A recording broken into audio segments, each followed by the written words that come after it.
આ દરમિયાન એક મહત્વપૂર્ણ સમાચાર સામે આવી રહ્યા છે। આ સમાચાર મુજબ ગુજરાત હાઈકોર્ટમાં બોમ્બ હોવાનો ઈમેલ મળ્યો હોવાના સમાચાર છે। એક મહત્વના સમાચાર, બોમ્બ બ્લાસ્ટ કરવા અંગેનો મેલ મળ્યો છે।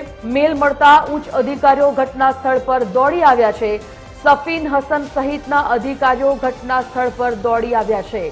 તો મેલ મળ્યો છે ગુજરાત હાઈકોર્ટમાં બોમ્બ હોવાનો। ઈમેલ દ્વારા બોમ્બ મુકાયો હોવાની માહિતી મળતાની સાથે જ ઉચ્ચ અધિકારીઓ પોલીસ દ્વારા તપાસનો ધમધમાટ શરૂ કરી દેવામાં આવ્યો છે। બોમ્બ બ્લાસ્ટ કરવા અંગે મેલ મળ્યો છે। ફોન લાઈન પર સંવાદદાતા મૌલિક ઉપાધ્યાય જોડાઈ ગયા છે। મૌલિક, ગુજરાત હાઈકોર્ટમાં બોમ્બ હોવાનો ઈમેલ મળ્યો, શું વિગત મળી રહી છે? ઈમેલ બાદ કેવા પ્રકારની તપાસ થઈ રહી છે? જે રીતે બોમ્બ બ્લાસ્ટ કરવા અંગેની ધમકીઓ ભર્યા મેલ છે તે મળતા હોય છે, ત્યારે ગુજરાત હાઈકોર્ટમાં પણ બોમ્બ બ્લાસ્ટ કરવા અંગેની ધમકી ભર્યો મેલ છે તે મળ્યો હતો અને તેને જ લઈને ઉચ્ચ અધિકારીઓ છે તે અત્યારે ઘટના સ્થળે પહોંચી રહ્યા છે। સોલા પોલીસ સ્ટેશન વિસ્તારનો જે સ્ટાફ છે તે અહીંયા ઘટના સ્થળે પહોંચ્યો છે। સાથે સેક્ટર 1 ના જે ઇન્ચાર્જ છે સફીન હસન, તેઓ પણ અહીંયા ઘટના સ્થળે પહોંચ્યા છે અને તમામ તપાસ છે તે કરી રહ્યા છે।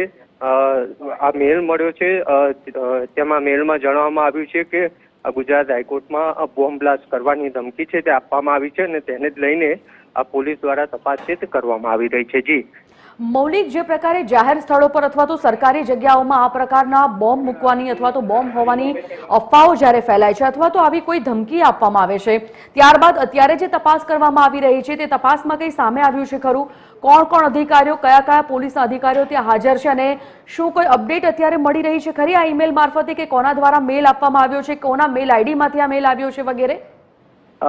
મેં કહ્યું તેમ થોડા સમય પહેલા જ આ મેલ છે તે મળ્યો છે તેવી પુષ્ટિ છે તે પોલીસ દ્વારા કરવામાં આવી છે અને સોલા પોલીસ સ્ટેશનનો સ્ટાફ છે તે અહીં હાજર છે। સાથે સાથે સેક્ટર 1 ના જે ડીસીપી છે સફીન હસન, તેઓ પણ અહીંયા પહોંચી રહ્યા છે।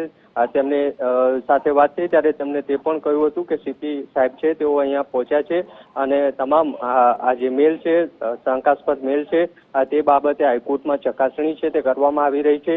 મેલ કોના દ્વારા મોકલવામાં આવ્યો અને ક્યાંથી મોકલવામાં આવ્યો એ પોલીસ ઇન્વેસ્ટિગેશન કરશે, ત્યારબાદ ખબર પડશે। પરંતુ અત્યારે જે મેલ મળ્યો છે ને તેમાં બોમ્બ બ્લાસ્ટ કરવાની ધમકી છે તે આપવામાં આવી છે, તેને લઈને અહીંયા પોલીસ દ્વારા ચુસ્ત બંદોબસ્ત રાખવામાં આવ્યો છે અને તમામ તપાસ છે તે કરવામાં આવી રહી છે। જી મૌલિક, અપડેટ મેળવતા રહેશું, ધન્યવાદ જાણકારી બદલ। તો ગુજરાત હાઈકોર્ટમાં બોમ્બ હોવાનો મેલ મળતા જ અફરાતફરી, નાસભાગ, મેલ મળતા ઉચ્ચ અધિકારીઓ ઘટના સ્થળ પર દોડતા થઈ ગયા છે।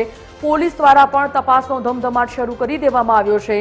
આ મેલ કોના દ્વારા મોકલવામાં આવ્યો અને મેલ આઈડી કોનું છે, આ તમામ દિશામાં અત્યારે તો પોલીસ તપાસ કરી રહી છે અને ખરેખર આ વાત સાચી છે અથવા તો અફવા છે તે દિશામાં પણ ગુજરાત હાઈકોર્ટમાં બોમ્બની તપાસ ચાલી રહી છે।